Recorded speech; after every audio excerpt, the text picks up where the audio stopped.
Hello hello शुभ प्रभात स्वागत छ साथीहरू हजुरहरूलाई मेरो भिडियोमा। आजको मेरो बिहानीको सुरुवात हुँदैछ हाम्रो अङ्कलको बारीमा फलेको टिटे करेलादेखि। यहाँ बारीमा चाहिँ यति धेरै टिटे करेलाहरू फलेको छ नि, देख्न सक्नुहुन्छ कति राम्रो राम्रो टिटे करेलाहरू फलेको छ।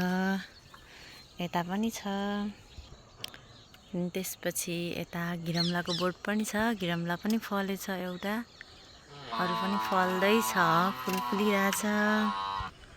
यता चाहिँ भान्टाहरू पनि फलिरहेको छ, यो चाहिँ भान्टा बारी भयो, भान्टाहरू पनि मजाले फलेको छ।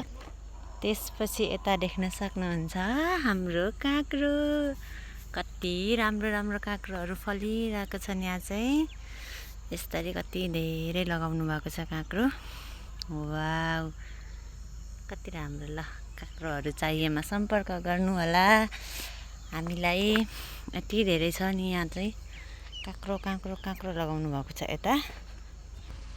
त्यसपछि यता चाहिँ फर्सीमा फर्सी पनि फलिरहेको छ। यता धकमक्क फुल फुलिरहेछ फर्सीहरू, यो पनि अब फल्दैछ। त्यसपछि यो त रह्यो हाम्रो केराबारी, यो त मैले हिजो नै देखाइसकेँ। Okay, thank you for watching.